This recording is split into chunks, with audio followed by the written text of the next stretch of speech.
یہ ہمارا ایک مذاکرہ ہوتا ہے اور یہ ہمیشہ ہمارا مذاکرہ ہو، تاکہ محنت کرنے والے کو یہ معلوم ہو کہ اس وقت میں محنت کس مقام پر کھڑا ہوں۔ تو میرے محترم بھائیو، دوستو، بزرگو، محنت کا مقصد تو اللہ کا دین ہے۔ اللہ سبحانہ وتعالیٰ نے اپنے دربار سے جو دین بھیجا ہے، جس پر اللہ سبحانہ وتعالیٰ نے دنیا اور آخرت کی کامیابیوں کا وعدہ کیا ہے اور دنیا و آخرت کی تمام ناکامیوں سے حفاظت کا وعدہ فرمایا ہے، جس دین کی ہر انسان کو ضرورت ہے۔ ہر انسان اس دین کا محتاج ہے، جس کے بغیر کسی فرد امت کو بھی چارہ نہیں ہے، جس کے ماننے والے بھی محتاج ہے، نہ ماننے والے بھی محتاج ہے، یہاں تک کہ اس دین کو مٹانے والے بھی اس محنت کے اتنے محتاج ہے جتنے ہم اور آپ اس کے محتاج ہیں۔ اب وہ دین وجود میں آ جائے اور کوئی فرد امت اس دین سے محروم نہ رہے، یہ دین 100% وجود میں آ جائے، اور اس محنت کے لیے اللہ سبحانہ وتعالیٰ نے ہر زمانے میں انبیاء کرام علیہ السلام کو بھیجا ہے۔ تو یہ انبیاء کرام علیہ السلام کی محنت ہے، جس کو اللہ سبحانہ وتعالیٰ نے حضور اکرم صلی اللہ علیہ وسلم کی ختم نبوت کے طفیل اس امت کو بہت بڑا انعام کی شکل میں، بہت بڑے عنوان کی حیثیت سے اس امت کو عطا فرمایا ہے۔ تو ہم اس محنت کو کرنا چاہتے ہیں اور سیکھنا چاہتے ہیں اور امت کو اس پر تیار کرنا چاہتے ہیں، تو اس محنت کی ذمہ داری ہے۔ تو ذمہ داری سامنے ہو پھر محنت ہو۔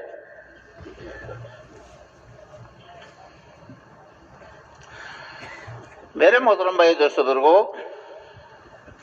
اللہ سبحانہ وتعالی ہمارا خالق ہے اور اللہ ہی خالق ہے، ساری مخلوقات کا خالق ہے۔ ساری مخلوقات کو اللہ سبحانہ وتعالیٰ نے اپنے قدرت سے بنایا ہے، اور ساری مخلوقات کو بنانے کے لیے اللہ سبحانہ وتعالیٰ کو کچھ نہیں کرنا پڑا۔ اللہ سبحانہ وتعالیٰ کے ارادے کا نام وجود ہے، ایک امر سے ساری مخلوقات کو وجود عطا فرمایا۔ ایسے مالدار ملیں گے۔ حسن رضی اللہ عنہ کے پاس ایک آدمی آیا، اپنی ضرورت پیش کی، اس کی جولی میں 3,300 دینار، 50,000 درہم اس کی جولی میں ڈال دیے اور ساتھ معذرت کر لی۔ حضرت طلحہ رضی اللہ عنہ رات کو بے چین پھر رہے ہیں۔ گھر والی نے پوچھا کیا ہوا، کیا بے چینی ہے؟ کہ جی مال آیا ہے، مال 4 لاکھ کا مال آیا ہے، رات ہے تقسیم کیسے کروں، موت آ گئی تو کیا بنے گا؟ راتوں رات اپنے رشتہ داروں کو بلا کر کے تقسیم کیا۔ قافلہ آیا 700 اونٹوں کا، کھانے پینے کے سامان سے لدا ہوا ہے۔ عبد الرحمن بن عوف کا قافلہ مدینہ منورہ پہنچا، سارا کا سارا قافلہ ایک دن میں تقسیم کر دیا۔ تو پھر یہ مالدار یہ ہوں گے، عمومی فضا تھی۔ میں اس لیے عرض کر رہا ہوں کہ جب دینی زندگی وجود میں آتی ہے تو آسمانی نظام ساتھ چلے گا، حکمرانوں کو ہمدرد بنائے گا، خیر خواہ بنائے گا، رعایا کو تابعدار بنائے گا، مالداروں کو سخی بنائے گا، غریبوں کو غیور بنائے گا، 3 دن کا فاقہ برداشت کریں گے، کسی کے مال کی طرف دیکھیں گے نہیں۔ یہ آسمانی نظام چلے گا، اطمینان کی زندگی ملے گی، اطمینان کی بارش ہوگی، محبتوں کی بارش ہوگی، رحمتوں کی بارش ہوگی، برکتوں کی بارش ہوگی، دنیا کی زندگی جنت بنے گی. ہاں، اور میرے محترم بھائیو دوستو، اگر دینی زندگی نہ رہی تو دنیا جہنم بنے گی. دنیا تو سب ایک دوسرے سے بیزار ہوں گے، جہنم کی وہ زندگی وجود میں آئے گی. حکمرانوں کو ظالم بنا دے گا، حریص بنا دے گا، رعایا کو سرکش بنا دے گا، مالداروں کو بخیل بنا دے گا، غریبوں کو نافرمان بنا دے گا. تو جہنم کے جذبے وجود میں آئیں گے. جہنمی ایک دوسرے پر لعنت کرتے ہیں، ایک دوسرے سے بیزار ہوتے ہیں، ایک دوسرے پر الزام لگاتے ہیں، ایک دوسرے کو اذیت کا ذریعہ بنتے ہیں. تو دنیا کی زندگی بھی ایسی بنے گی. ہاں، تو جہنم کی زندگی وجود میں آئے گی. تو جذبے بنیں گے، غریبوں کا جذبہ ہوگا، مالداروں کا پیٹ پھاڑو، ساری دولت نکالو. مالداروں کا جذبہ ہوگا، غریبوں کا خون چوس لو، کتوں کی لڑائیوں پر لگاؤ، مگر غریب کو نوالا مت دو. بڑی بڑی عمارتوں پر لگاؤ، بڑی بڑی شادیوں پر لگاؤ، فضول خرچوں پر لگاؤ، عیاشیوں پر لگاؤ، غریب کو نوالا مت دو. جذبے بنیں گے.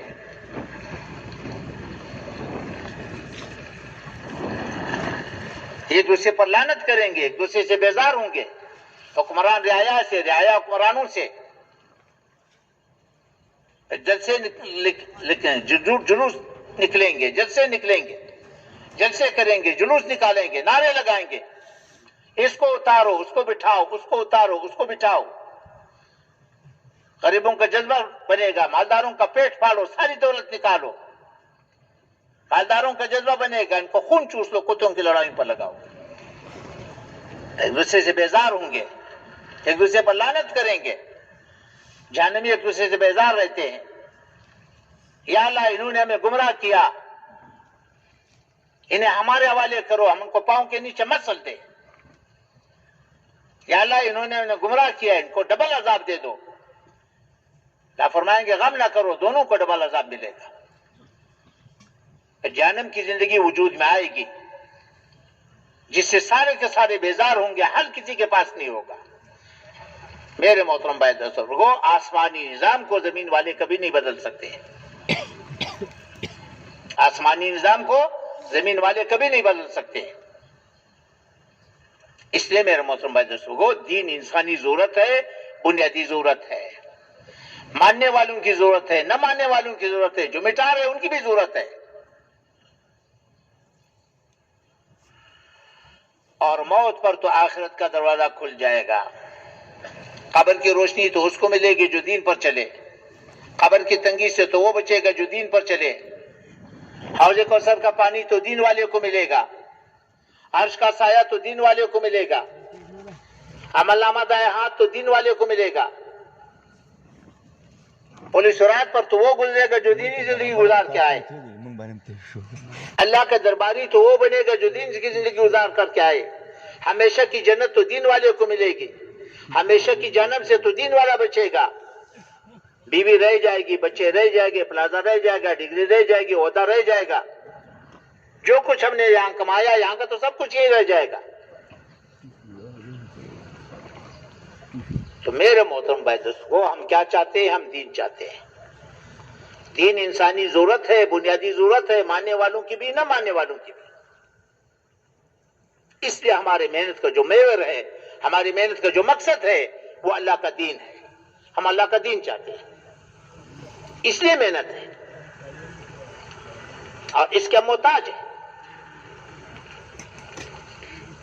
اگلی گزارش، اللہ نے دنیا کو دارالاسباب بنایا ہے. اسباب کے ہمیشہ دو مرحلے ہیں. پہلا مرحلہ اللہ نے بندے کے ذمہ رکھا ہے، بندے کو اسباب اختیار کرنے کا مختار بنایا ہے.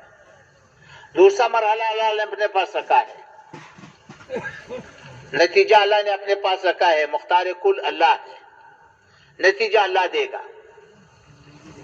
کاشت بندے کے ذمہ ہے اور فصل اللہ دے گا. بیج ڈالنے کے بعد، زمین بنانے کے بعد انسان بے بس ہے، کچھ نہیں کر سکتا، بقیہ فصل اللہ دے گا، شادی بندے کے ذمہ ہے، اولاد اللہ دے گا،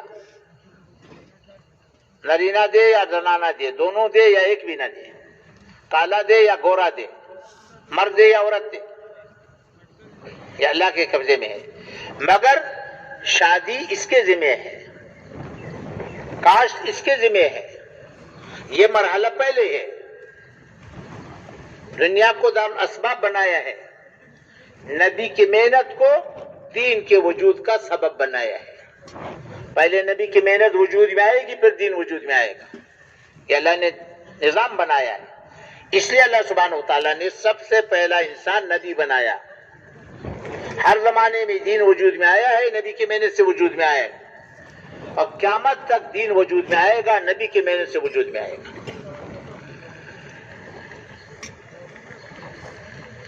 تو نبی کی محنت دین کا سبب ہے، نبی کی محنت ہوگی تو دینی زندگی وجود میں آئے گی، اگر نبی کی محنت نہیں ہوگی تو دینی زندگی خود بخود مٹے گی، دینی زندگی خود بخود ختم ہوگی۔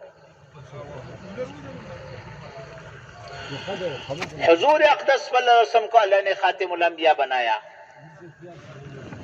حضور صلی اللہ علیہ وسلم کو اللہ نے خاتم الانبیاء بنایا، انسانیت میں سب سے اونچا مقام نبی کا ہے،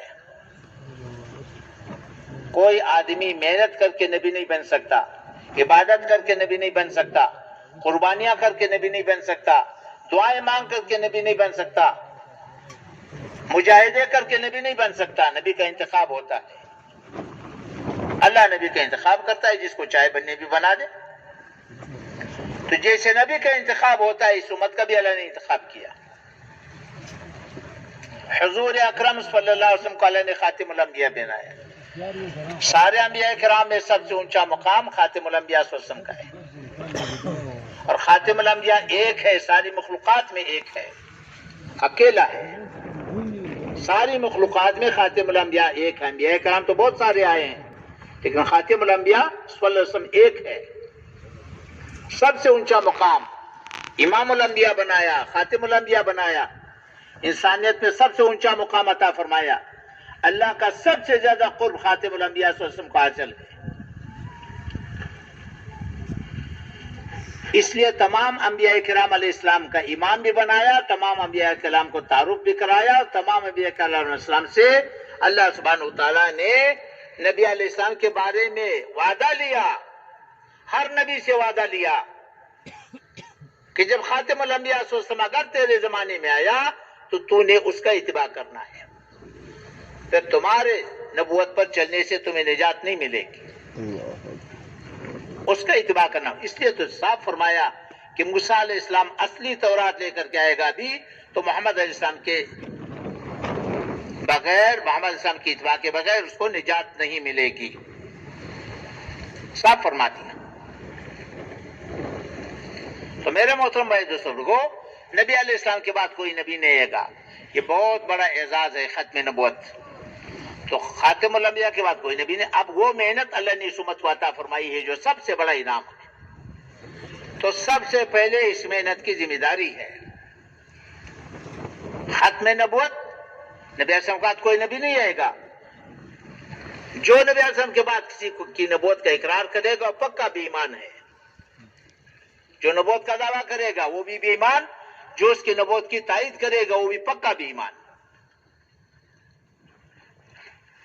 اب یہ ذمہ داری ہے، پہلے اس ذمہ داری کو سمجھنے کی ضرورت ہے، ہر فرد امت کے لیے ضروری ہے، یہ اعزاز بھی ہے، یہ ذمہ داری بھی ہے، خاتم الانبیاء صلی اللہ علیہ وسلم کا امتی بننا بہت بڑا اعزاز ہے، یہ ذمہ داری بھی ہے، نعمت بھی ہے، ذمہ داری بھی ہے،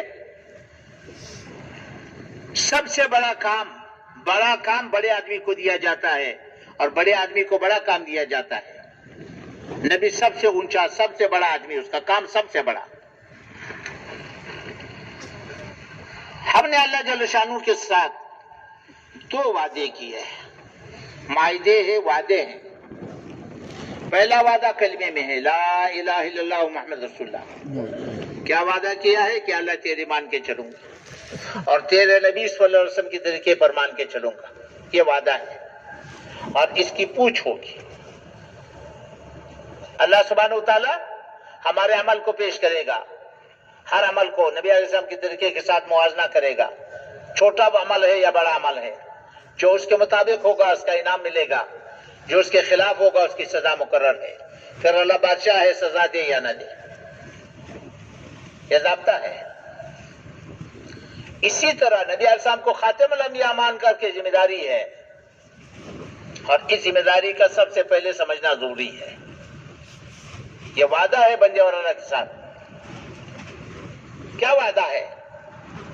دیکھو، اللہ سبحانہ وتعالی نے انسانوں کو دین کا محتاج بنایا، تمام انسانوں کو دین کا محتاج بنایا، دنیا اور آخرت کی کامیابی موقوف کر دی دین پر، دین کو موقوف کر دیا نبی کی محنت پر، نبوت کے دروازے کو بند کر دیا۔ ساری دنیا کے انسانوں کو دین کا محتاج بنایا، دین کو موقوف کر دیا نبی کی محنت پر، نبوت کے دروازے کو بند کر دیا۔ اب یہ محنت کس کے ذمہ ہے؟ یہ سمجھنے کی چیز ہے۔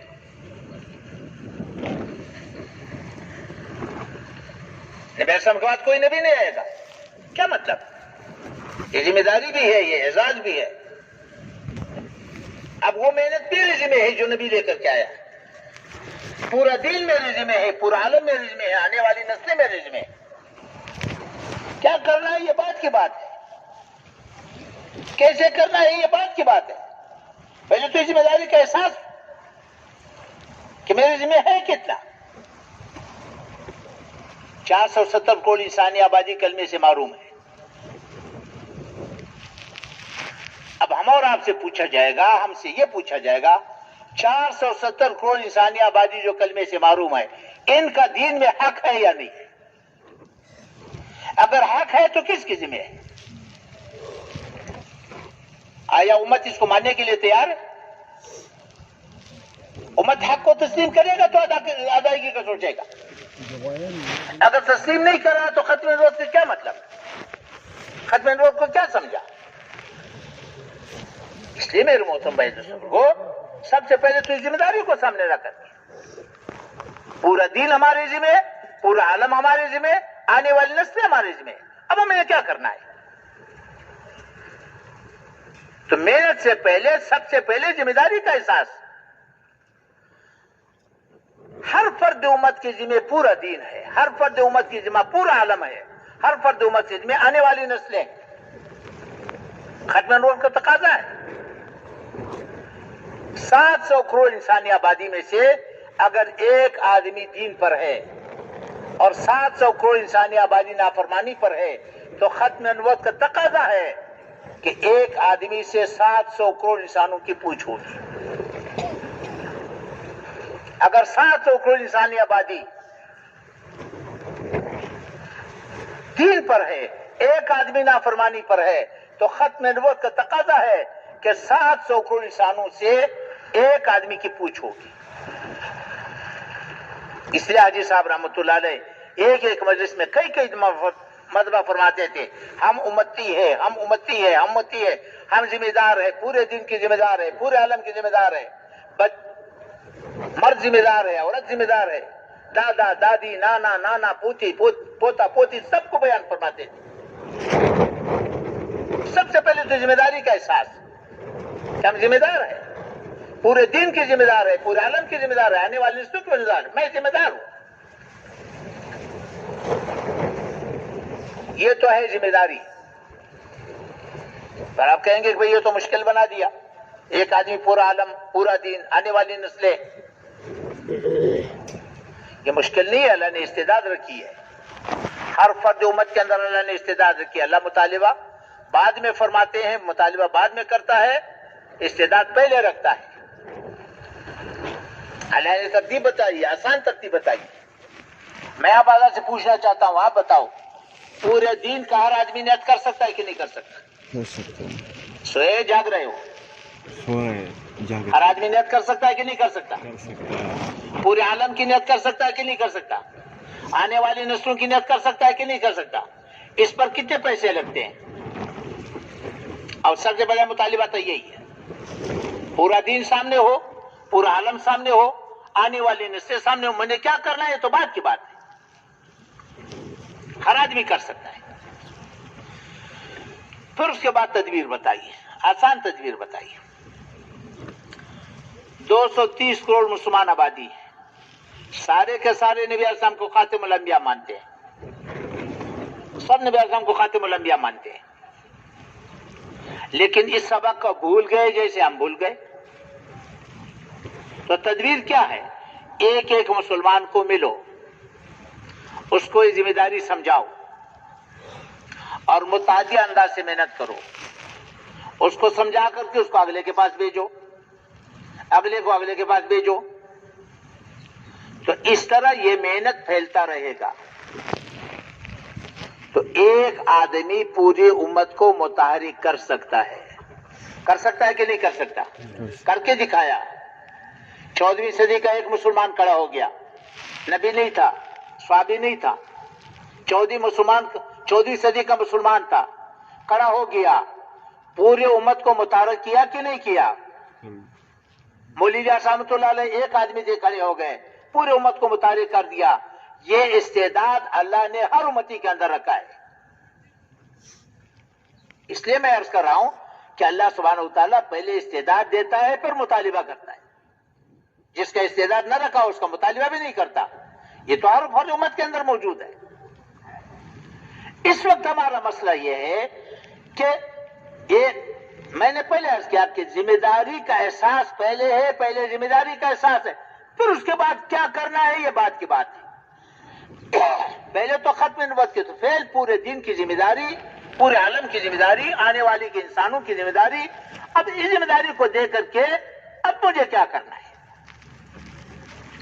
اس وقت ہمارا مسئلہ یہ ہے، ہمیں مشکل یہ پیش آ رہی ہے کہ دین کا کام کرنے والے جو بھی ہے، جس شکل میں بھی ہے، جہاں بھی ہے، دین کا کام اور محنت کرنے والے جتنا کر رہا ہے اس سے زیادہ اپنے ذمہ نہیں سمجھ رہا، حالانکہ اس سے زیادہ اس کے ذمہ ہے.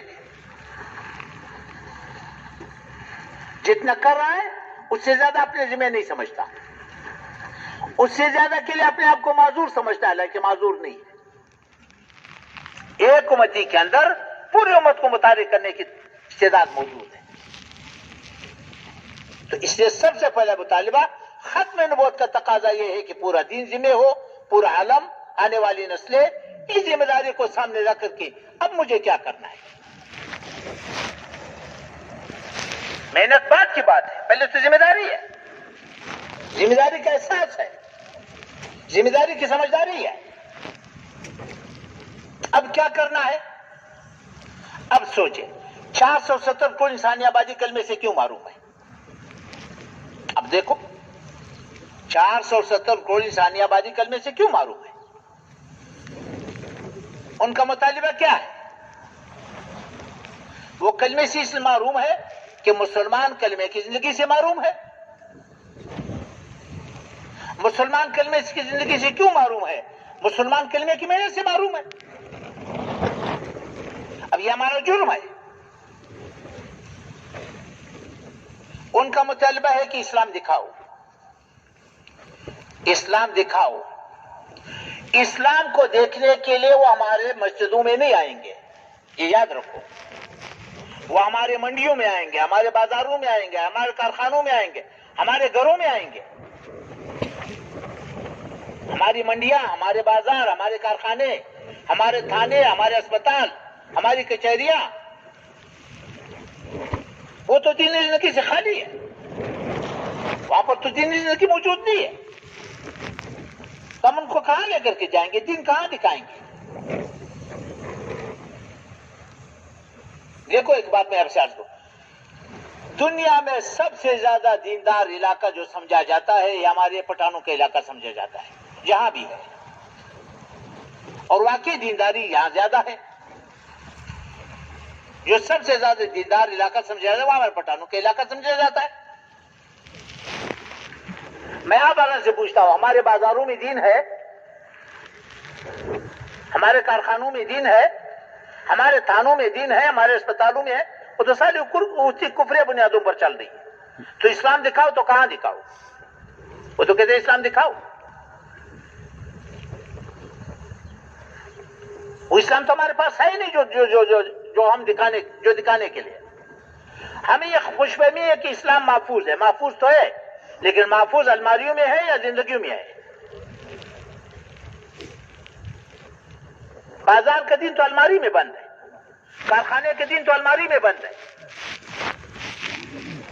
زراعت کا دین تو الماری میں بند ہے، وہ تو الماری میں بند ہے. اقامت دین کس کو کہتے ہیں؟ جو دین مٹا ہوا ہے اس کو وجود ملے، یہ اقامت دین ہے.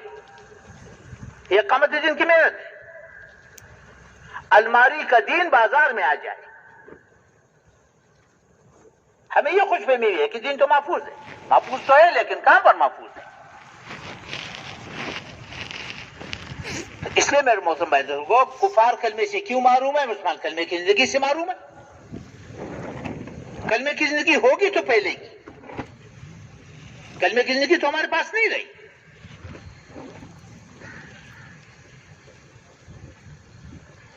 اچھا، مسلمان کلمے کی زندگی سے کیوں معروم ہے؟ مسلمان کلمے کی محنت سے معروم ہے.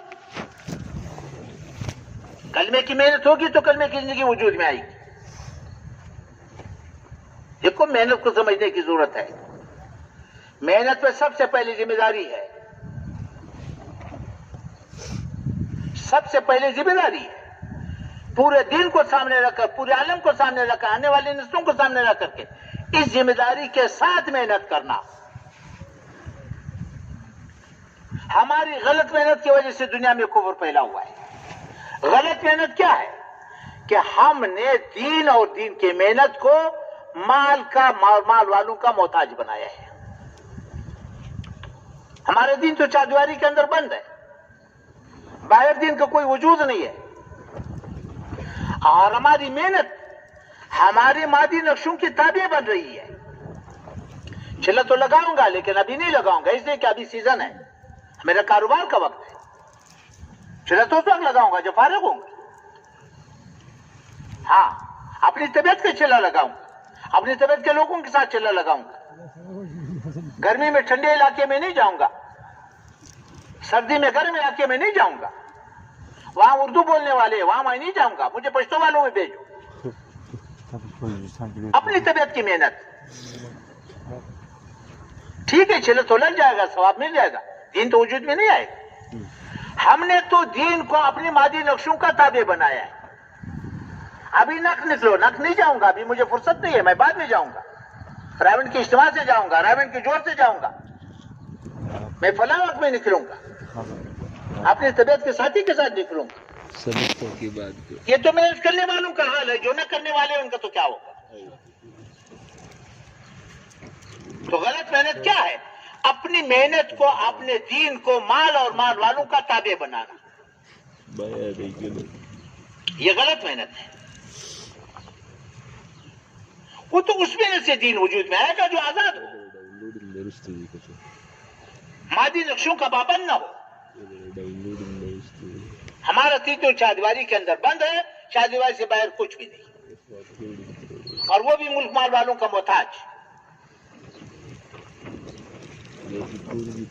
اس لیے میرے محترم بھائی دوستوں کو محنت کو اصلی شکل میں وجود میں لانے کے لیے محنت ہے، ورنہ تو ہزاروں لاکھوں پھرتے رہیں گے، ہمارے بازار ویسے ویران پڑیں گے.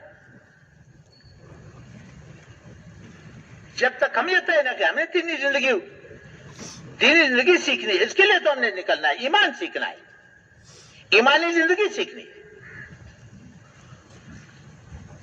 تو ہماری غلط محنت کی وجہ سے دنیا میں کفر پھیلا ہوا ہے. غلط محنت کیا ہے؟ کہ ہم نے دین کو اور دین کی محنت کو اپنی مادی نقشوں کا پابند بنایا، اس کے ساتھ بندھا ہوا ہے. ہمارا مرکز مال والوں کا محتاج، ہماری مسجد مال والوں کا محتاج، ہمارے تبلیغ مال والوں کا محتاج، ہمارے چلے مال والوں کا مال کا محتاج. تو مفلوج دین ہے، مفلوج دین کو کون قبول کرے گا؟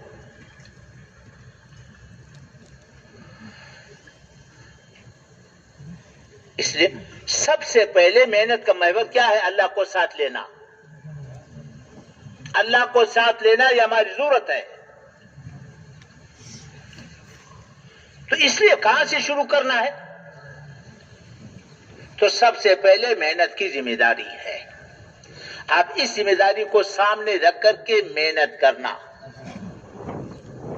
اگر ذمہ داری سامنے نہ ہو تو پھر ختم نبوت کا عقیدہ مبہم رہے گا، ختم نبوت کا کوئی مقصد نہیں بنے گا. ختم نبوت کا یہ مقصد ہے کہ پورا دین میرے ذمہ ہے، پورا عالم میرے ذمہ ہے، آنے والی نسلیں میرے ذمہ ہے، اب مجھے کیا کرنا ہے؟ پوری امت کو متحرک کرنا. جہاں جا سکتے ہو وہاں خود جاؤ، جہاں نہیں جا سکتے کسی اور کو بھیجو. محنت کی خاصیت ہے کہ جب اس محنت کو وجود ملے گا اس کی زندگی میں دینی زندگی، اس کو دینی زندگی ملے گی. جب اصول اور آداب کے ساتھ محنت کرے گا تاجر کی زندگی میں دین آئے گا، زارے کی زندگی میں دین آئے گا، کارخانے والے کی زندگی میں دین آئے گا، مزدور کی زندگی میں دین آئے گا. جب محنت کو وجود ملے گا تاجر کو لگا لو تجارت میں دین نظر آئے گا، زارے کو لگا لو زراعت کی دین نظر آئے گا، دفتر والے کو لگا لو دفتر والے کی زندگی میں دین آئے گا، تو دین وجود میں آئے گا. پھر جو نا یہ دین دنیا میں پھیلے گا. تو یہ تو ہے ذمہ داری. اب اگلی بات ہے کہ محنت کیا ہے، کہاں سے شروع کرنی ہے. نبی علیہ السلام خاتم الانبیاء ہے، دین کے لحاظ سے بھی، دین کی محنت کے لحاظ سے بھی. دین بھی وہی ہے جو نبی علیہ السلام لے کر کے آئے، محنت بھی وہی ہے جو نبی علیہ السلام لے کر کے آئے. اب محنت کو کہاں سے شروع کرنی ہے یہ بھی شریعت سے پوچھنی ہے. کامل شریعت ہے. ہم اپنے ذہن سے محنت شروع نہیں کر سکتے. وہ تو نبی علیہ السلام نے کہاں سے شروع کی ہے؟ نبی علیہ السلام کے سامنے اللہ سبحانہ وتعالیٰ نے سب سے پہلے انبیاء کرام کے واقعات کو بیان فرمایا. انبیاء کرام علیہ السلام کے واقعات میں سب سے زیادہ دو چیزیں بیان ہوئی ہیں. انبیاء کرام کے واقعات صرف واقعات نہیں ہے، وہ تو محنت ہے. اقامت دین کے لیے جو محنت انہوں نے کی ہے اس محنت کی وضاحت فرمائی ہے. انبیاء کرام علیہ السلام نے اقامت دین کے لیے جو محنت کی ہے اس محنت کی وضاحت فرمائی ہے. اس میں سب سے پہلی بات ضابطہ بتایا. ضابطہ کیا ہے؟ نبی آیا، ہر زمانے میں نبی آیا، نبی نے محنت کی. نبی کی محنت کے ہمیشہ دو مرحلے ہیں. ہر نبی کی محنت کے ہمیشہ دو مرحلے یاد رکھو. نبی جب بھی آیا ہے ان لوگوں میں آیا ہے جو دین نہیں چاہتے. نبی ہمیشہ ان لوگوں میں آیا جو دین نہیں چاہتے. اب نبی کی محنت کے ہمیشہ دو مرحلے ہیں. پہلا مرحلہ لوگوں کو دین پر آمادہ کرنا، تیار کرنا. دوسرا مرحلہ جو تیار ہو گئے ان کو دین سکھانا، سمجھانا، بتانا، چلانا. پہلا مرحلہ مقدم ہے، دوسرا مؤخر ہے. پہلے مرحلے میں لوگوں کے پیچھے نبی پھرے گا. لوگ سنیں گے نہیں، سنتے نہیں ہے، مانتے نہیں ہے، گالیاں دیتے، دھکے دیتے. نبی پیچھے پیچھے پھرتا رہتا ہے، ان کی تکلیفوں کو سہتا برداشت کرتا رہتا ہے. یہ محنت کا پہلا مرحلہ ہے، ہر نبی نے کیا ہے. ہاں، دوسرا مرحلہ جب تیار ہو گئے ان کو دین سکھانا، سمجھانا، بتانا، چلانا. اس مرحلے میں پھر لوگ نبی کے پاس آتے ہیں. پہلے مرحلے کا نام تبلیغ ہے، دوسرے مرحلے کا نام تعلیم ہے، تربیت ہے، تزکیہ ہے. امت کو حادثہ یہ پیش آیا صدیوں پہلے، یاد رکھو کہ پہلا مرحلہ تبلیغ امت کے ہاتھ سے نکل چکی ہے اور صدیوں پہلے نکل چکی ہے. اور دوسرے غم کی بات یہ ہے کہ امت ماننے کو بھی تیار نہیں ہے. امت مانتا بھی نہیں ہے. سرمایہ ہاتھ سے نکل گیا اور مانتا بھی نہیں ہے کہ سرمایہ میرا ہاتھ سے نکل گیا، تو غم بھی نہیں کرے گا. تو تبلیغ تو ہاتھ سے نکل گئی. بے طلب امت کے پیچھے پھرنا امت نے چھوڑ دیا، بلکہ ہم نے دھکا دے دیا. باطل نے اس بے طلب امت کو سینے سے لگا لیا اور اسی بے طلب امت کو دین کے نقشوں کے مٹانے پہ لگا دیا. پوری دنیا میں جاؤ دیکھو، باطل پیچھے کڑا ہے. کبھی ہمارے دین پر ہاتھ نہیں ڈال سکے گا، نہ ڈالے گا، نہ ڈال سکے گا، نہ اس کو ڈالنے کی ضرورت ہے. جب اس کو مفت کارکن ملے ہیں، کھائے گا میرے اور آپ کے گھر سے، پہنے گا میرے اور آپ کے گھر سے، استعمال ہوگا کفر کے لیے، کفر باطل میں کھڑا ہے، اسے سینے سے لگا دیا مہر، آپ نے زکات دے دیا۔ یہ سب سے بڑا المیہ ہے اس امت کا کہ ہم نے بے طلب امت کو دھکا دے دیا، اپنے حال پہ چھوڑ دیا، باطل نے سینے سے لگا لیا۔ اس بے طلب امت کو دین کے نقشوں کے مٹانے پر پوری دنیا میں جا کر کے پھر وہ یہی ہو رہا ہے۔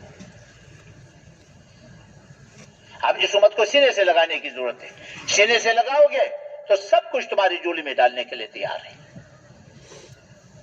سب سے پہلا المیہ امت کا یہ ہے۔ تو نبی کی محنت کا پہلا مرحلہ تبلیغ ہے، تبلیغ ہمارے ہاتھ سے نکل چکا ہے، اور امت نے پہلے مرحلے کا نام دوسرے پر رکھا ہوا ہے، مانتا نہیں ہے کہ تبلیغ ہمارے ہاتھ سے نکل گیا، پہلے مرحلے کا نام دوسرے پر رکھ دیا۔ یہ پہلا المیہ ہے اس امت کے ساتھ۔ تو نبی نے آ کر کے محنت کی، نبی نے محنت کی، اللہ نے ایک دورانیہ اس کو محنت کا دیا۔ جب دورانیہ پورا ہو گیا تو محنت کے دو مرحلے پہلے بتا دیا، پہلے لوگوں کو تیار کرنا، آمادہ کرنا، پھر ان کو سکھانا، سمجھانا، بتانا، چلانا۔ جب یہ دورانیہ پورا ہوا پھر اللہ کے دربار سے فیصلہ آیا ہے۔ وہ فیصلہ کیا ہے کہ اللہ نے اپنی قدرت سے، قدرت کاملہ سے نبی اور نبی کا ساتھ دینے والوں کو زمین کا وارث بنا دیا اور باطل کو راستے سے ہٹا دیا۔ یہ ضابطہ ہے اور یہ ضابطہ قیامت تک چلے گا۔ ابراہیم علیہ السلام کو سنایا ہے، نوح علیہ السلام کو سنایا ہے، موسیٰ علیہ السلام کو سنایا ہے، لوط علیہ السلام کو سنایا ہے، یہ ضابطہ سمجھایا ہے کہ پہلے نبی کی محنت وجود میں آئے گی، پھر دین وجود میں آئے گا، پھر اللہ دنیا اور آخرت کی کامیابی عطا کرے گا۔ جب زمین پاک ہو گئی اور زمین کا وارث نبی اور نبی کا ساتھ دینے والے بن گئے، باطل کو راستے سے ہٹا دیا، پھر اللہ نے نبی کو اپنے پاس بلا لیا انعام دینے کے لیے۔ دنیا تو انعام کی جگہ ہے نہیں۔ جب نبی کو اپنے پاس بلا لیا تو محنت ٹوٹ گئی، جب محنت ٹوٹ گئی دین میں خلل پڑ گیا، آہستہ آہستہ لوگ دین سے دور ہوتے جا کر کفر میں ڈوب گئے، نافرمانی میں ڈوب گئے۔ اللہ نے پھر نبی بھیج دیا۔ یہ ضابطہ ہے اور یہ ضابطہ قیامت تک چلے گا کہ سب سے پہلے نبی کی محنت وجود میں آئے گی، پھر دین وجود میں آئے گا، پھر اللہ سبحانہ وتعالی دنیا و آخرت کا کامیابی عطا کرے گا۔ یہ ضابطہ ہے نبی علیہ السلام کے بعد، چونکہ کوئی نبی نہیں آئے گا، اب یہ ضابطہ قیامت تک چلے گا۔ لیکن یاد رکھو، نبی کی محنت خالص ہوگی تو دین وجود میں آئے گا، اگر نبی کی محنت میں ملاوٹ ہوگی تو دین وجود میں نہیں آئے گا۔ دین خالص ہوگی تو اللہ باطل کو توڑے گا، اگر دین خالص نہ ہوگی تو اللہ باطل کو نہیں توڑے گا۔ یہ بھی ضابطہ ہے، یاد رکھو۔ نبی کی محنت میں ملاوٹ ہوگی تو دین وجود میں آئے گا، دین میں ملاوٹ ہوگی تو باطل نہیں ٹوٹے گا۔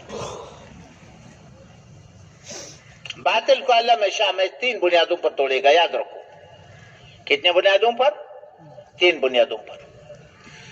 سب سے پہلے ایسا مجمع وجود میں آئے جن کی زندگی میں مکمل دین ہو، جس میں زندگی میں کفر کی ملاوٹ نہ ہو، کفر کی مشابہت نہ ہو، پھر اللہ دین کو وجود عطا کرے گا، پھر اللہ باطل کو توڑے گا، دین کو غالب کرے گا۔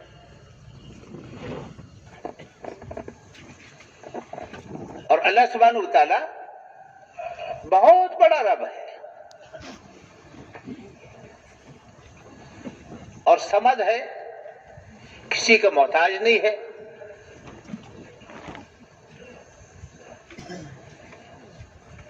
رب وہ ہے جو تمام ضرورتوں کو پورا کرنے والا ہو، ہر مخلوق کی ضرورتوں کو پورا کرنے والا اللہ ہے،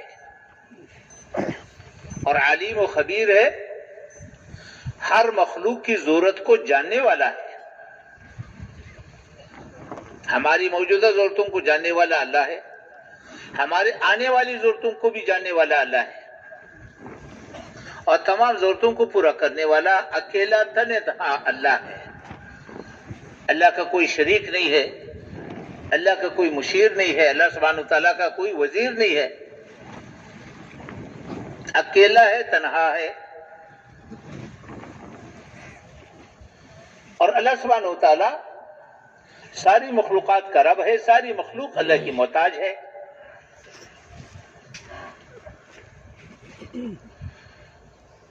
اور اللہ سبحانہ وتعالی ہمارا سب سے بڑا ہمدرد، سب سے بڑا خیر خواہ ہے. اللہ سبحانہ وتعالی سے بڑھ کر کے ہمارا کوئی خیر خواہ نہیں ہے. ہمارا سب سے بڑا خیر خواہ اللہ ہے.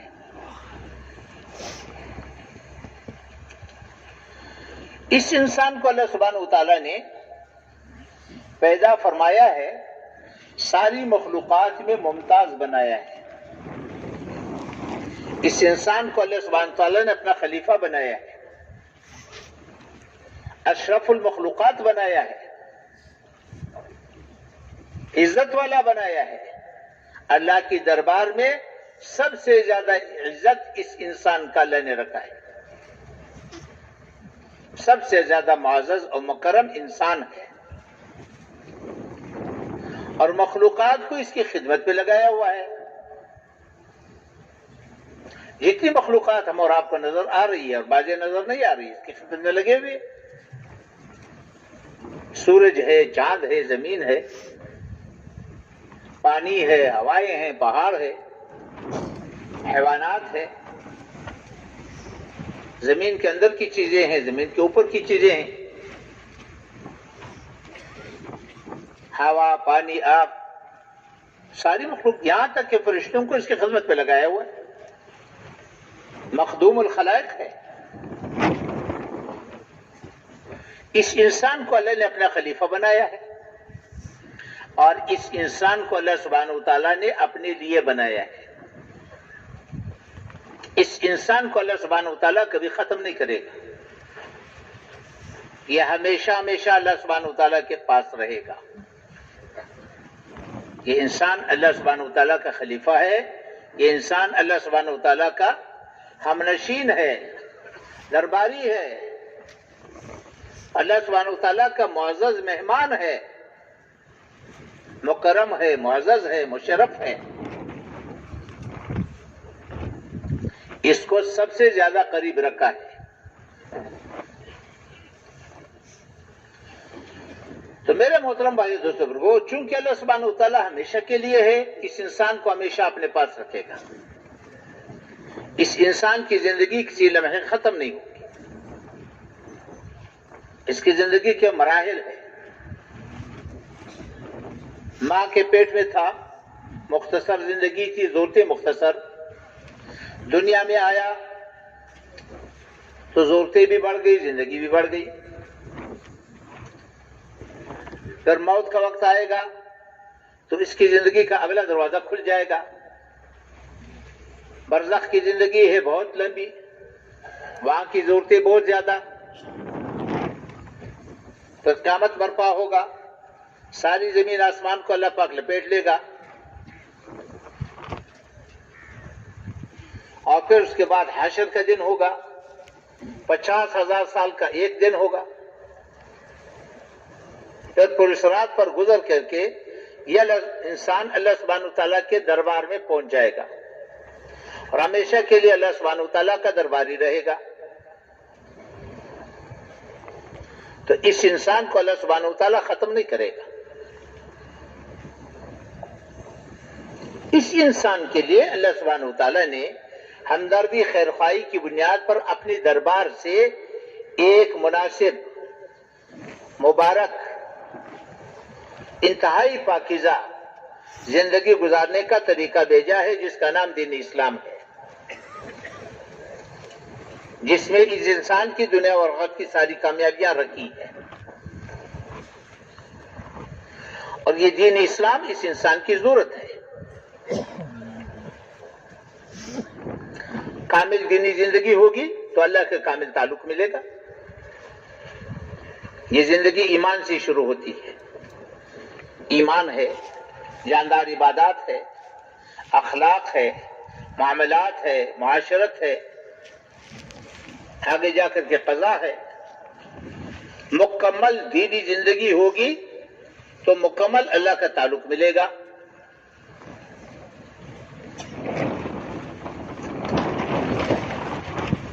جس پر اللہ سبحانہ و تعالیٰ نے دنیا اور آخرت کی کامیابیاں رکھی ہے.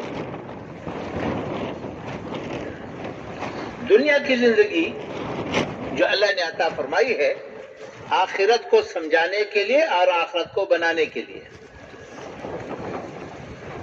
آخرت کو سمجھانے کے لیے اور آخرت کو بنانے کے لیے. آخرت کو سمجھانے کے لیے اس لحاظ سے کہ دنیا کے جو حالات ہیں یہی حالات آخرت میں ہوں گے. یہاں چھوٹے پیمانے پر وہاں بڑے پیمانے پر. یہاں کی عزت ہے آخرت میں عزت ہے. یہاں کی عزت تھوڑے پیمانے پر وہاں کی عزت بڑے پیمانے پر. یہاں کی ضرورتیں چھوٹے پیمانے پر وہاں کی ضرورتیں بڑے پیمانے پر. یہاں کی ذلت چھوٹے پیمانے پر وہاں کی ذلت بڑے پیمانے پر. یہاں کا عذاب وہاں کا عذاب. یہاں کی راحت و آرام وہاں کی راحت و آرام. تو دنیا اس لیے پیدا فرمائی ہے کہ آخرت سمجھایا جائے. دنیا آخرت کے سمجھانے کے لیے اور آخرت کے بنانے کے لیے کہ اس دنیا میں دینی زندگی گزار کر کے اللہ سبحانہ وتعالیٰ کو راضی کیا جائے تاکہ آخرت کے ہمیشہ ہمیشہ کی مصیبتوں سے حفاظت ہو.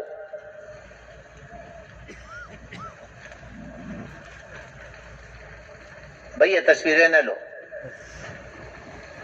یہ بڑا پاکیزہ ماحول ہے. پاکیزہ ماحول کو گناہوں سے آلودہ نہ کرو.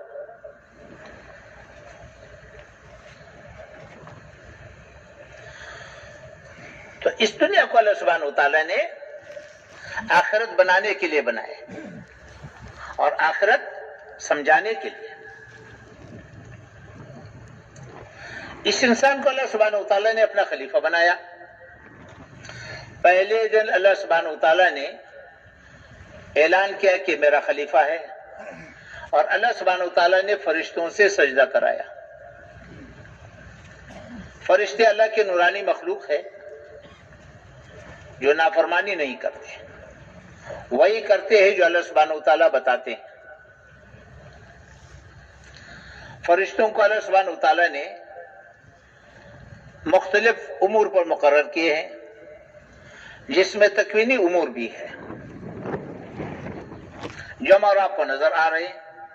ہواؤں پر فرشتے مقرر ہے, بارشوں پر فرشتے مقرر ہے, سورج پر ملائکہ مقرر ہے, چاند پر ملائکہ مقرر ہے, دن رات کے بدلنے پر ملائکہ مقرر ہے, حالات کے بدلنے پر ملائکہ مقرر ہے, پہاڑوں پر مقرر ہے, سمندروں پر مقرر ہے, روزی پہنچانے پر مقرر ہے, روح ڈالنے پر مقرر ہے, روح نکالنے پر مقرر ہے. جتنے امور ہم اور آپ کو نظر آ رہے ہیں سب پر فرشتوں کو اللہ نے مقرر فرمایا ہے. تو اللہ کے دربار سے ان کو احکامات ملتے ہیں, ان احکامات کو پورا کرتے ہیں.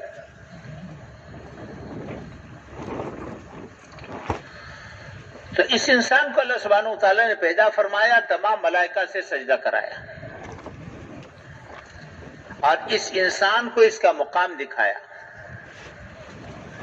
جبرائیل علیہ السلام جیسے فرشتے کو اس کے سامنے جھکا دیا, میکائیل علیہ السلام, اسرافیل علیہ السلام, ملک الموت, جنت کا داروغہ, رضوان, جہنم کا داروغہ مالک, حاملین عرش, کرام الکاتبین, تمام فرشتوں کو اس کے سامنے سجدہ کرایا اور اس انسان کو اس کا مقام دکھایا کہ تو میرا خلیفہ ہے اور میں نے اپنا سارا غیبی نظام, آمنت باللہ و ملائکتہ, میں نے اپنا پورا غیبی نظام پہلے دن تیری جھولی میں ڈال دیا. اگر تو خلافت کے مقام پر رہے گا اور جو میں نے نعمت عطا فرمائی ہے اس کی نعمت کی قدردانی کرے گا, جو دین میں نے تمہاری دنیا اور آخرت کی کامیابی کے لیے مقرر کیا ہے اس کی پابندی کرے گا, تو میرا خلیفہ ہے اور میں نے پہلے دن اپنی ساری کے ساری غیبی نظام تیری جھولی میں ڈال دیا. میرا پورا غیبی نظام تیرے ساتھ چلے گا اور 7 زمین 7 آسمان تمہارا کچھ نہیں بگاڑ سکیں گے. یہ پہلے دن انسان کو سمجھا بھی دیا، دکھا بھی دیا کہ تو میرا خلیفہ ہے، اگر تو اس مقام پر رہے گا، اس کا قدردانی کرے گا، تو میں نے سارا پورا غیبی نظام تیری جھولی میں ڈال دیا. جہاں تو جائے گا میرا سارا نظام تیرے ساتھ چلے گا، سارا نظام تیرے ہاں مسخر ہوگا، اور 7 آسمان 7 زمین تمہارا کچھ نہیں بگاڑ سکیں گے.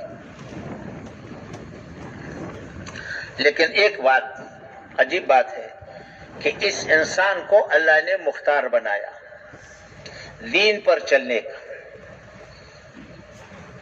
مجبور محض نہیں بنایا، مختار کل بھی نہیں بنایا. انسان مختار کل بھی نہیں ہے، مجبور محض بھی نہیں ہے.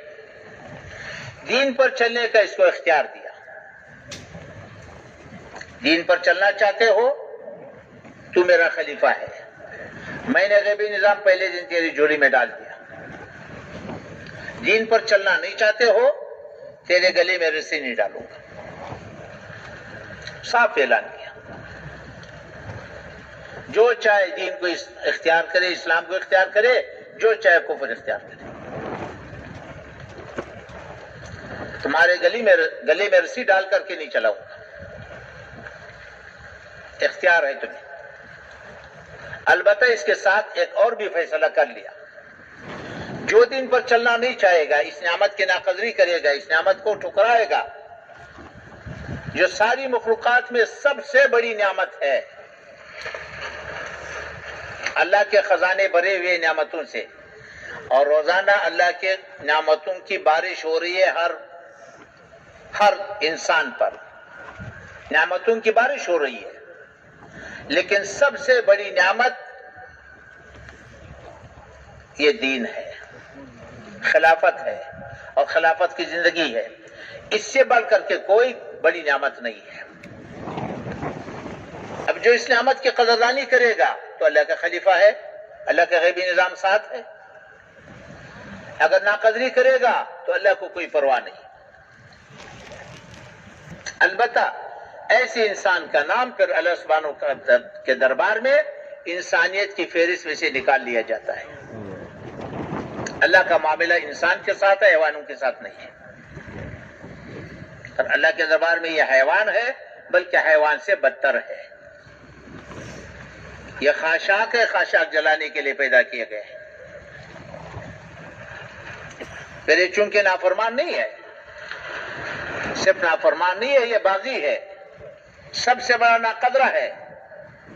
سب سے بڑی نعمت کو اس نے ٹھکرایا نہیں، اس نے نعمت کی ناقدری نہیں کی، اس نے نعمت کی توہین کی ہے اور منعم کی توہین کی ہے.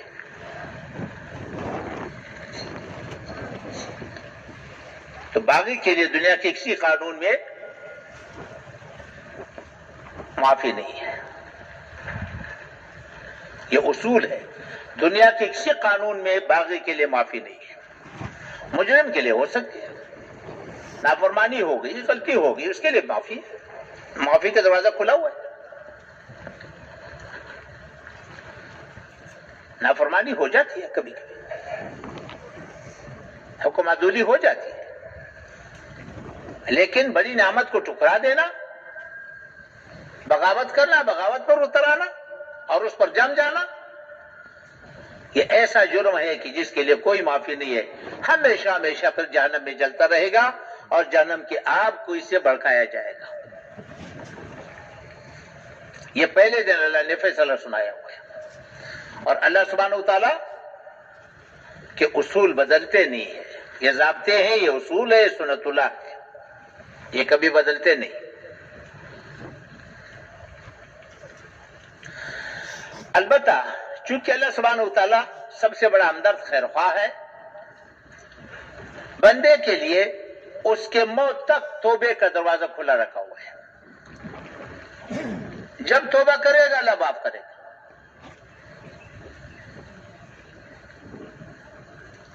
چاہے وہ گناہ سے توبہ کرے، چاہے وہ کفر سے توبہ کرے، اللہ نے دروازہ کھلا رکھا ہوا ہے اس کے موت تک. اور اس کے موت تک ساری زندگی اللہ سبحانہ وتعالیٰ اس کے توبے کا انتظار کرے. ایسا مہربان اللہ ہے. تو یہ دین انسانی ضرورت ہے, بنیادی ضرورت ہے. اللہ سبحانہ اگر ہم دینی زندگی کو دیکھیں, احکامات کی تقسیم کو دیکھیں, اس انسان کو اللہ نے اشرف المخلوقات کو بنایا ہے, لیکن اس انسان کو اللہ سبحانہ وتعالیٰ نے سب سے زیادہ محتاج بھی بنایا ہے. انسان سب سے زیادہ محتاج, ساری مخلوقات میں سب سے زیادہ محتاج ہے. اس لیے کہ اکیلا زندگی نہیں گزار سکتا, یہ زندگی میں قدم قدم پر محتاج ہے. یہ بیوی کا محتاج ہے, یہ اولاد کا محتاج ہے, والدین کا محتاج ہے, یہ پڑوسی کا محتاج ہے, یہ حکمران کا محتاج ہے, یہ رعایا کا محتاج ہے, گلکار کا محتاج ہے, تاجر کا محتاج ہے, زمیندار کا محتاج ہے, کپڑے بنانے والے کا محتاج ہے, کپڑے سینے والے کا محتاج ہے, قدم قدم پر محتاج ہے. انسانوں کی ضرورتیں ایک دوسرے سے وابستہ ہے. اللہ سبحانہ وتعالیٰ نے اسی بنیاد پر احکامات بھیجے ہیں. ایک کی ضرورت دوسرے کی ذمہ داری ہے, ایک کی ضرورت دوسرے کی ذمہ داری ہے. تو اللہ سبحانہ وتعالیٰ نے احکامات اسی بنیاد پر بھیجے ہیں. والدین کی جو ضروریات اولاد سے وابستہ ہے, یا اللہ نے اولاد کا دین بنایا. اولاد کی جو ضرورتیں والدین سے وابستہ ہے, یا اللہ نے والدین کا دین بنایا. والدین دین پر چلیں گے اولاد کے لیے رحمت, اولاد دین پر چلے گی والدین کی رحمت. حکمرانوں کی ضرورتیں رعایا سے وابستہ کی ہے, یہ رعایا کا دین ہے, اور رعایا کی ضرورتیں حکمران سے وابستہ ہے, یہ حکمران کا دین ہے. دونوں دین پر چلیں گے, دونوں کے لیے رحمت.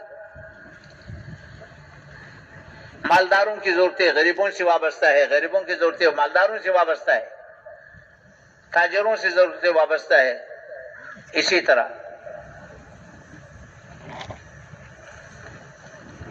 جتنی بھی ہماری ضرورتیں ہیں ایک دوسرے کے ساتھ وابستہ ہیں. تو اللہ سبحانہ وتعالیٰ نے احکامات کی تقسیم اسی طرح فرمائی ہے کہ ایک کی ضرورت دوسرے کی ذمہ داری, ایک کی ضرورت دوسرے کی ذمہ داری, اسی کو دین بنائے.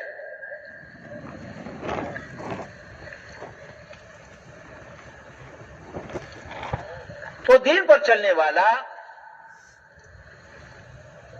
دین پر چلنا انسانی ضرورت ہے, اور دین پر چلنے والا اللہ کو دیکھے گا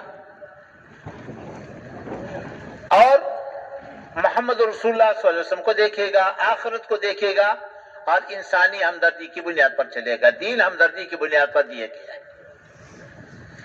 اس لیے دین پر چلنے والے کا کسی سے کوئی گلہ نہیں ہوتا, اس کا کسی سے مطالبہ بھی نہیں ہے. دین کی تو بنیاد یہ ہے کہ میرا کام بنانے والا اللہ ہے. لا الہ الا اللہ, میرا کام صرف اور صرف اللہ بنائے گا. اللہ میرا الہ ہے, اس لیے کہ مشکل کشا وہی ہے, دنیا اور آخرت کی کامیابیاں دینے والا وہی ہے, دنیا اور آخرت کی ناکامیوں سے بچانے والا وہی ہے, اور وہی قدرت والا ہے, وہی میرا خالق ہے, مالک ہے, رب ہے, میرا ہمدرد ہے, خیرخواہ ہے. سارے کام وہی بنائے گا, ساری مخلوقات اس کے قبضے میں ہے.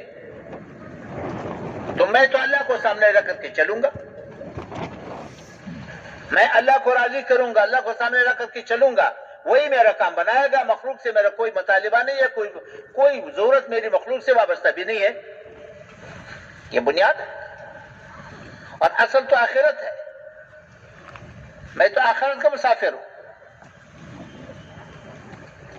تو اس لیے دین پر چلنے والے کا دنیا میں کسی سے کوئی مطالبہ نہیں ہے, اور کسی سے توقع بھی نہیں ہے, کسی سے امید بھی نہیں ہے. اس لیے وہ کسی سے گلہ بھی نہیں کرے گا, مطالبہ بھی نہیں کرے گا. اللہ کو سامنے رکھ کر کے چلے گا, محمد رسول اللہ صلی اللہ علیہ وسلم کو سامنے رکھ کر چلے گا, آخرت کو سامنے رکھ کر چلے گا. یہ دین کی بنیاد ہے.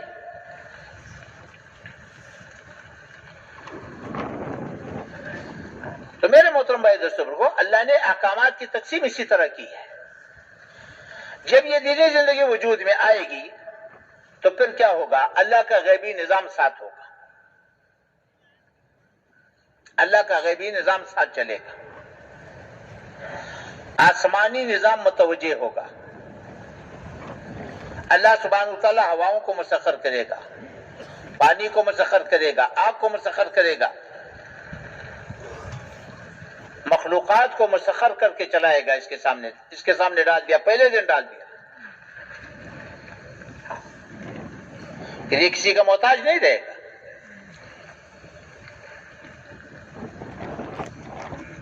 سات زمین سات آسمان اس کا کچھ بگاڑ نہیں سکیں گے، کیونکہ اللہ کا بندہ ہے، اللہ کو سامنے رکھ کر کے چل رہا ہے، آخرت کو سامنے رکھ کر کے چل رہا ہے۔ جب دینی زندگی وجود میں آتی ہے تو پھر آسمانی نظام ساتھ چلے گا۔ اللہ سبحانہ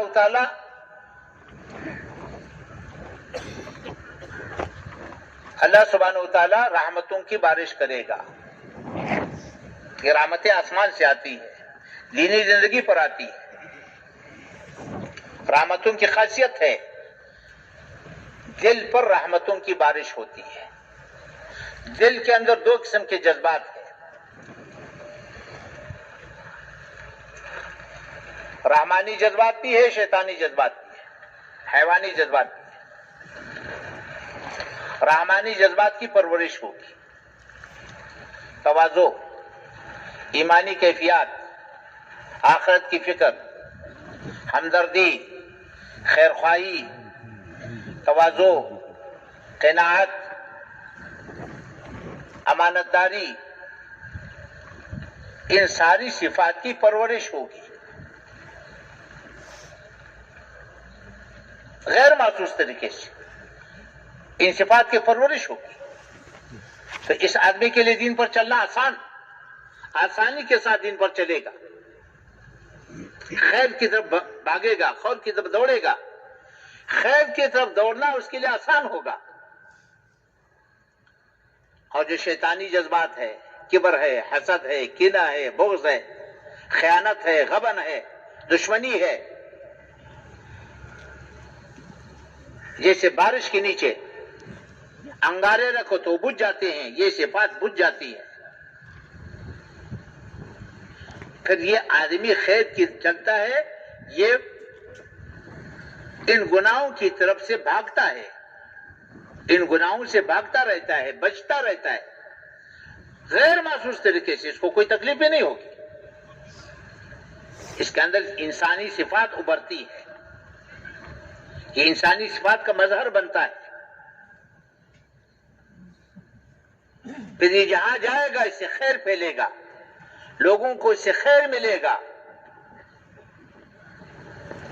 یہ خیر کے پھیلانے کا ذریعہ بنے گا، خیر کے پھیلنے کا ذریعہ بنے گا۔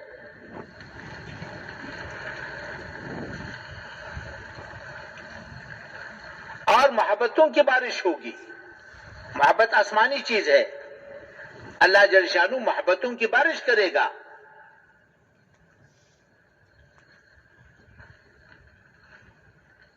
محبتوں کی بارش ہوگی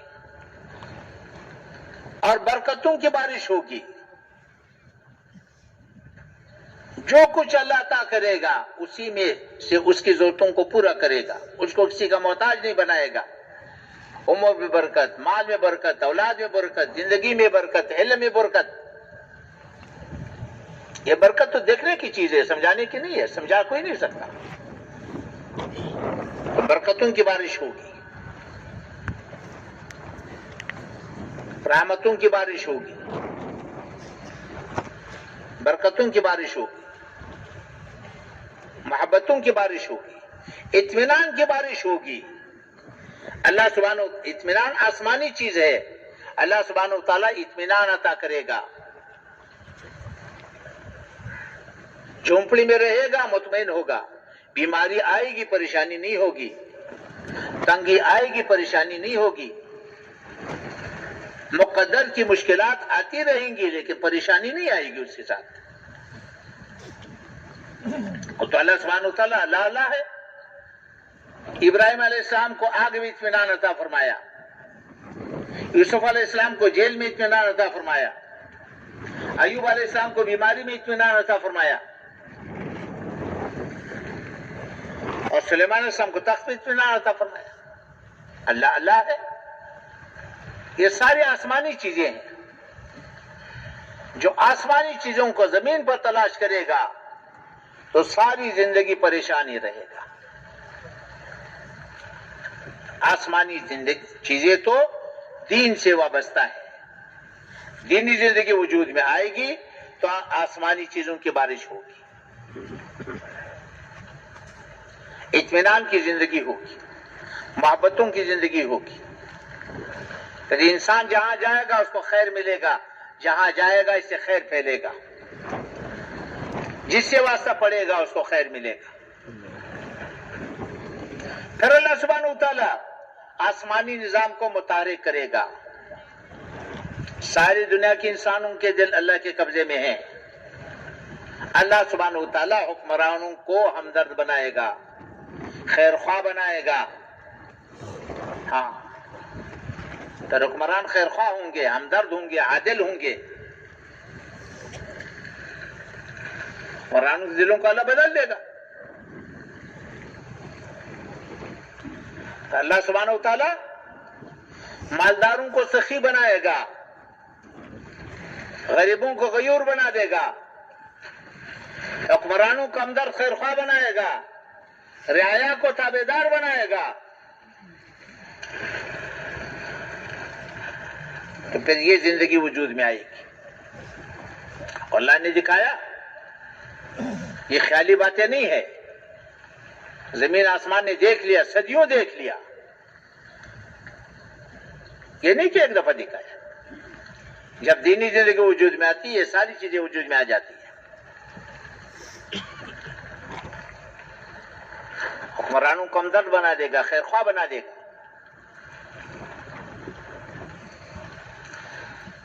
عبد الرحمن بن عوف رضی اللہ تعالیٰ عنہ نے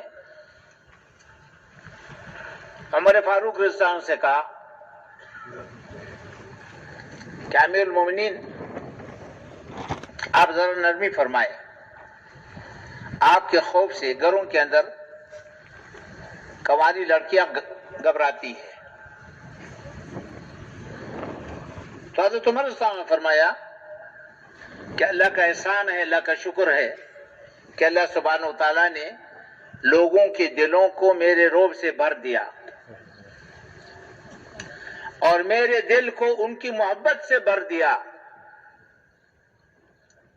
اگلا جملہ فرمایا کہ عبد الرحمن یاد رکھو, اگر لوگوں کو پتہ چلا کہ میرے دل میں ان کے لیے کتنی محبت ہے, اگر لوگوں کو پتہ چل گیا کہ میرے دل میں ان کے لیے کتنی محبت ہے, میرے بدن کے کپڑوں کا ایک تار بھی میرے وجود پر نہیں چھوڑیں گے. اللہ نے میرے دل میں اس کے لیے اتنی محبت ڈالی. ایسے حکمران ہوں گے, ساری رات سارا دن رعایا کے لیے بے چین پھریں گے, ان کے خیر خواہی کے لیے بے چین ہوں گے, ان کی ہمدردی کے لیے بے چین ہوں گے. یہ ایک نہیں تھا, سب کے حالات ایسے تھے. ایک حکمران کو بلایا, جب وہ آیا 1500 کلومیٹر کا سفر پیدل کر کے آیا کہ تمہارے اوپر سواری نہیں تھی؟ کہ نہیں, سواری کوئی نہیں. کہ کیوں؟ کہ میری اپنی تھی نہیں, کسی سے مانگی نہیں. تو ایک جملہ زبان سے نکلا, تو برے لوگ ہیں جنہوں نے اپنے حکمران کو, اپنے امیر کو سواری بھی نہیں دی. فوراً عرض کیا, امیر المومنین یہ غیبت ہے, اللہ نے غیبت سے منع کیا ہے. میں صبح اس کو نماز پر چھوڑ کر کے آیا ہوں. اب کیسے کہتے ہیں برے لوگ؟ امیر المومنین کو فرما رہے, کہہ رہے ہیں. تو فرمایا کہ مال کا کیا ہوا, کیا لے کر کے آئے؟ انہوں نے کہا کچھ لے کر کے نہیں آئے. یہ میرا ایک نیزہ ہے, میرا توشدان ہے, ایک میرا پہلا ہے, اور کچھ لے کر کے نہیں آیا, پیدل آیا ہوں. مال کا کیا ہوا؟ کہ مال وہیں تقسیم کیا, واپس نہیں جاؤں گا. میں پچھلے 2 سال کا حساب نہیں دے سکتا. گھر کی طرف چل دیا. کار مدینے سے باہر تھا. یہ میں صرف ایک واقعہ سنا رہا ہوں، ایسے سارے کے سارے ایسے تھے. اتنے واقعات ہیں کہ سیرت بری ہوئی ہے ان کے واقعات سے، ایک سے ایک کے واقعات ایسے ہی ہیں. تو امیر المومنین نے ایک آدمی کو تھیلا دیا اور ساتھ بھیجا کہ جا کر کے وہاں پر اس کے حالات دیکھ کر کے آؤ، اگر واقعی یہ حالات ہو تھیلا دے کر کے آؤ. مختصر عرض کرتا ہوں، جب وہ گیا وہاں جا کر کے دیکھا، 3 دن اس کے ساتھ گزارے تو اس کے پاس تو کچھ نہیں تھا. 3 دن اس کا مہمان رہا. 3 دن کے بعد اس نے کہا کہ بھائی مہمان کا حق 3 دن ہوتا ہے، اس کے بعد ہمیں مزید مشقت میں نہ ڈالو. تھیلا پیش کیا کہ کس نے دیا؟ کہ امیر المومنین نے دیا. آپ کے لیے دیا. وہیں پر کھول کر کے سارا وہیں تقسیم کر دیا، تھیلا پھینک دیا. اور گھر کے اندر حال یہ تھا کہ مہمان کو کھلانے کے لیے تھا، بلکہ اس کے پاس کچھ نہیں تھا. یہ زندگی تھی. پھر بلایا، بیت المال بھیجا. بیت المال جا کر کے دیکھا کہ ان میں سے کوئی چیز میری ضرورت کی نہیں ہے، مجھے ان میں سے کوئی چیز نہیں چاہیے. البتہ فلانے کے ماں کے کپڑے، ایک جوڑا کپڑا چاہیے. بس ایک جوڑا کپڑا لے لیا اور روانہ ہو گئے. تو حضرت عمر رضی اللہ عنہ نے دعا مانگی کہ یا اللہ اگر عمر جیسا آدمی میرے خلافت میں نہ ہو، یا اللہ مجھے زندگی نہیں چاہیے. تو حکمران ایسے ہوں گے. یہ تو ایک کی بات ہے. عمومی فضا تھی. لوگ مال لے کر کے آتے تھے، بازاروں میں پھرتے تھے، لینے والا کوئی نہیں تھا. معاویہ رضی اللہ عنہ کے زمانے میں ایسے ہی حال. امن کا یہ حال تھا. معاویہ رضی اللہ عنہ کے زمانے میں ایک حکمران نے گھنٹے کی آواز سنی. پوچھا یہ کیا ہے؟ کہ جی لوگ پہرا دے رہے. خبردار کوئی پہرا نہیں. کیا پہرا ہے؟ یہاں سے لے کر کے رہے تک اگر ایک رسی بھی گم ہو گئی تو میرے گریبان پکڑ کر کے لے لو. اتنا امن. اور اس نے لکھا ہے کہ معاویہ رضی اللہ عنہ کے زمانے میں لوگ اپنے کواڑ کھلے چھوڑ کر کے سوتے تھے. گھروں کے اندر قوانی لڑکیاں اطمینان کے ساتھ سوتی تھی، گھروں کی کواڑ کھلے رہتے تھے. ایک آدمی عراق سے آیا. حضرت عمر رضی اللہ عنہ نے پوچھا کیسے آنا ہوا، لوگوں کو کیسے پایا؟ کہ اپنے ماں باپ کی اولاد جیسے پایا. ایسی اطمینان کی زندگی اللہ عطا کرے گا. ایسے حکمران ملیں گے، ایسے مالدار ملیں گے. حسن رضی اللہ عنہ کے پاس ایک آدمی آیا، اپنی ضرورت پیش کی.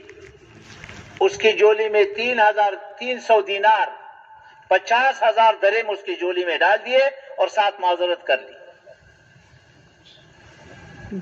حضرت طلحہ رضی اللہ عنہ رات کو بے چین پھر رہے ہیں. گھر والی نے پوچھا کیا ہوا، کیا بے چینی ہے؟ کہ جی مال آیا ہے، مال 4 لاکھ کا مال آیا ہے. رات ہے، تقسیم کیسے کروں؟ موت آ گئی تو کیا بنے گا؟ راتوں رات اپنے رشتہ داروں کو بلا کر کے تقسیم کیا. قافلہ آیا 700 اونٹوں کا، کھانے پینے کے سامان سے لدا ہوا ہے. عبد الرحمن بن عوف کا قافلہ مدینہ منورہ پہنچا، سارا کا سارا قافلہ ایک دن میں تقسیم کر دیا. تو پھر یہ مالدار یہ ہوں گے. عمومی فضا تھی. میں اس لیے عرض کر رہا ہوں کہ جب دینی زندگی وجود میں آتی ہے تو آسمانی نظام ساتھ چلے گا. حکمرانوں کو ہمدرد بنائے گا، خیر خواہ بنائے گا، رعایا کو تابعدار بنائے گا، مالداروں کو سخی بنائے گا، غریبوں کو غیور بنائے گا. 3 دن کا فاقہ برداشت کریں گے، کسی کے مال کی طرف دیکھیں گے نہیں. یہ آسمانی نظام چلے گا. اطمینان کی زندگی ملے گی، اطمینان کی بارش ہوگی، محبتوں کی بارش ہوگی، رحمتوں کی بارش ہوگی، برکتوں کی بارش ہوگی. دنیا کی زندگی جنت بنے گی. ہاں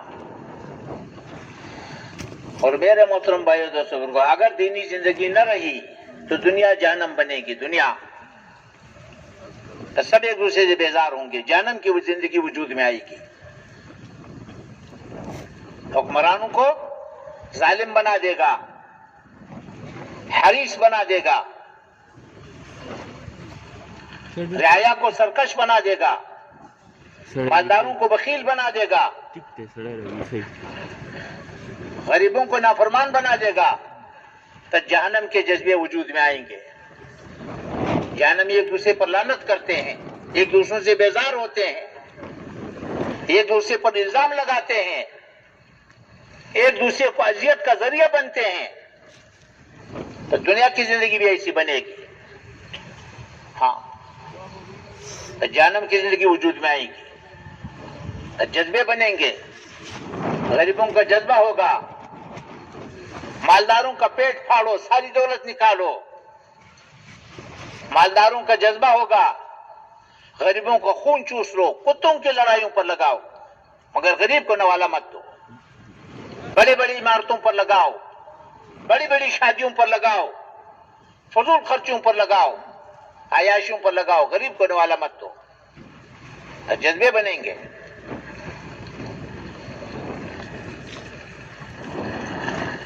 ایک دوسرے پر لعنت کریں گے، ایک دوسرے سے بیزار ہوں گے. حکمران رعایا سے، رعایا حکمرانوں سے. جلسے جلوس نکلیں گے، جلسے نکلیں گے، جلسے کریں گے، جلوس نکالیں گے، نعرے لگائیں گے. اس کو اتارو، اس کو بٹھاؤ، اس کو اتارو، اس کو بٹھاؤ. غریبوں کا جذبہ بنے گا، مالداروں کا پیٹ پھاڑو، ساری دولت نکالو. مالداروں کا جذبہ بنے گا، ان کو خون چوس لو، کتوں کی لڑائیوں پر لگاؤ. ایک دوسرے سے بیزار ہوں گے، ایک دوسرے پر لعنت کریں گے. جہنمی ایک دوسرے سے بیزار رہتے ہیں. یا اللہ انہوں نے ہمیں گمراہ کیا، انہیں ہمارے حوالے کرو، ہم ان کو پاؤں کے نیچے مت سلتے. یا اللہ انہوں نے ہمیں گمراہ کیا، ان کو ڈبل عذاب دے دو. اللہ فرمائیں گے غم نہ کرو، دونوں کو ڈبل عذاب ملے گا. جہنم کی زندگی وجود میں آئے گی، جس سے سارے کے سارے بیزار ہوں گے، حل کسی کے پاس نہیں ہوگا.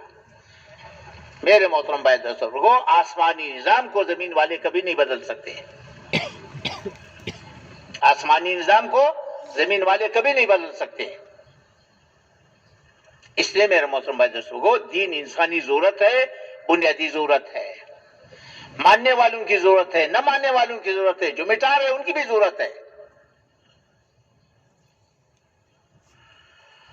اور موت پر تو آخرت کا دروازہ کھل جائے گا. قبر کی روشنی تو اس کو ملے گی جو دین پر چلے، قبر کی تنگی سے تو وہ بچے گا جو دین پر چلے. حوض کوثر کا پانی تو دین والے کو ملے گا، عرش کا سایہ تو دین والے کو ملے گا، عمل نامہ دائیں ہاتھ تو دین والے کو ملے گا. پولیس رات پر تو وہ گزرے گا جو دینی زندگی گزار کے آئے.